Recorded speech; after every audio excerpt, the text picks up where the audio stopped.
Good morning, I'm Nivareti Manu, and this is your morning news fix for Tuesday, 21st of July. In this update, Britain has a new Prime Minister, with Andy Burnham becoming the country's fifth leader in 4 years.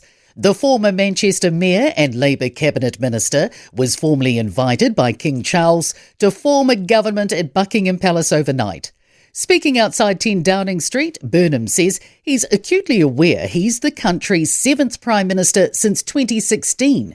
He says this is a moment for reflection and new resolutions, requiring politicians to raise their game and rise to the challenge. The government says some council iwi agreements have gone beyond the initial intention of the law allowing them. Existing iwi partnerships will be tossed out with new planning laws, despite the government initially planning to allow councils to keep existing agreements. RMA Reform Parliamentary Under-Secretary Simon Court says the agreements were initially supposed to be about planning matters. He told Ryan Bridge in some cases it instead shifted to co-governance models. Court says there were expanded roles and appointments at the ratepayers' expense. We'll learn more today about how the war on Iran has affected New Zealand's inflation. Stats NZ is releasing its latest CPI headline inflation rate at 10:45 this morning, comparing prices between April and June against the same period last year. Economists expect it will have surged to 4 to 4.1%. That would be the highest in 2 years, but well below some previous forecasts, which reached 4.9. Hopes the government's $60 million pledge to keep Golden Bay cement pumping will be the catalyst for regulatory change. The Whangarei plant supplies 60% of the country's concrete and is our only cement manufacturing facility.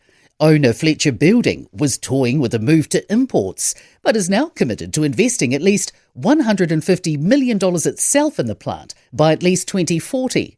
The Employers and Manufacturers Association's Alan McDonald says we need to consider looking at our critical industries and how they provide the country with resilience.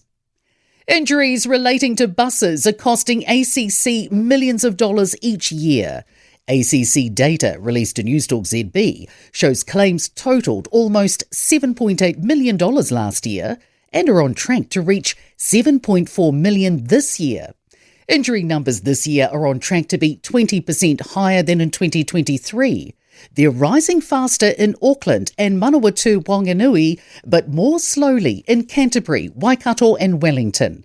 Numbers are dropping in Otago and Bay of Plenty.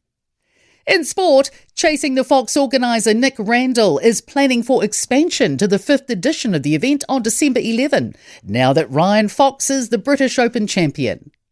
The independent agency carrying out Tour de France anti-doping tests on the leaders at the likes of 2 a.m. and 5 a.m. on Sunday is standing by their decision, saying correct procedures were followed. Kevin Keegan, one of English football's most charismatic figures, as both a player and manager, has died of cancer aged 75. I'm Nivareti Manu, and that's your latest news fix. We'll be back with the next update at midday from the Newstalk ZB newsroom.